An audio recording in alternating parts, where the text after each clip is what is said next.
Hi friends, welcome to my channel ANSI talk. So ఈరోజు వీడియోలో మిల్మేకర్ టమాటా curry ఎలా చేసుకోవాలో చూపిస్తున్నానండి. సింపుల్గా ముందుగా గ్యాస్ ఆన్ చేసుకొని ఒక బౌల్లో కొన్ని వాటర్ వేసుకొని వాటర్ని మరగనివ్వాలండి.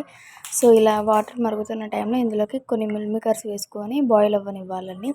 ఈలోపు ఒక టమాటో, పచ్చిమిర్చి, కొద్దిగా కరివేపాకు, కొత్తిమీర అండ్ 1 టమాటా కట్ చేసుకొని రెడీగా ఉంచుకోవాలండి. ఇప్పుడు మరొక స్టవ్ ఆన్ చేసుకొని కడాయి పెట్టుకొని అందులో 2 టేబుల్ స్పూన్ ఆయిల్ వేసుకోవాలండి.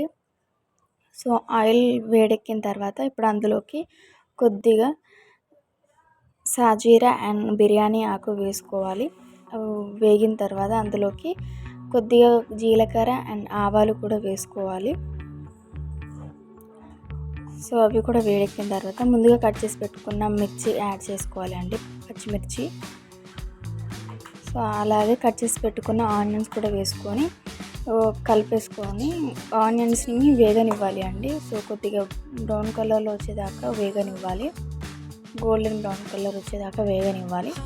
ఇలా వేగిన తర్వాత ఇప్పుడు అందులోకి 1 స్పూను అల్లం పేస్ట్, కరివేపాకు, కొత్తిమీర వేసి కొద్దిగా చిక్కడంత పసుపు కూడా వేసుకొని మొత్తం అంతా కలిపేసుకొని అల్లం పచ్చివాసన పోయేంత వరకు వేగనివ్వాలండి. సో అలా కలిపేసుకొని అల్లం పచ్చివాసన పోయిన తర్వాత కట్ చేసి పెట్టుకున్న టమాటా ముక్కలు కూడా యాడ్ చేసుకోవాలి. సో మొత్తం అంతా కలిపేసుకొని మూత పెట్టి ఒక 2 మినిట్స్ మగ్గనివ్వాలి అండి టమాటాలు అనేది. సో ఇప్పుడు ఇందులోకి 1 స్పూన్ కారం, 1/2 స్పూను ఉప్పు వేసుకొని మొత్తం అంతా కలిపేసుకొని మగ్గనివ్వాలి అండి. ఒక 2 మినిట్స్ మూత పెట్టేసుకొని ఉంచాలి. ఒక 2 మినిట్స్ తర్వాత మూత తీసేసి ఇలా ఆయిల్ మొత్తం సపరేట్ అయిపోయిందండి. సో ఇప్పుడు మూత తీసి ఇందులోకి మనం ముందుగా బాయిల్ చేసి పెట్టుకున్న మిల్మేకర్స్ని వాటర్ కిందేసుకుంటూ కొద్దిగా మొత్తం యాడ్ చేసుకోవాలి అండి, మిల్మేకర్స్ మొత్తాన్ని.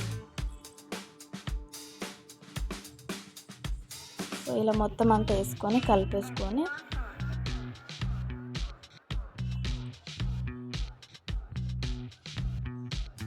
ఇలా మొత్తం అంతా మగ్గిన తర్వాత దించే ముందు కొద్దిగా గరం మసాలా వేసుకొని మొత్తం అంతా కలిపేసుకొని సర్వింగ్ ప్లేట్లో తీసుకుంటే అంతే అండి, రెడీ అయిపోయినట్టే. సో కొద్దిగా కొత్తిమీరతో గార్నిష్ చేసేసుకొని దించేసుకుంటే అంతే అండి. సో ఇలా చూడండి, మిల్మేకర్ మొత్తం మంచిగా కుక్ అయిపోయింది. సో తప్పకుండా నా ఛానల్ని సబ్స్క్రైబ్ చేసుకోండి, సపోర్ట్ చేయండి. Thank you.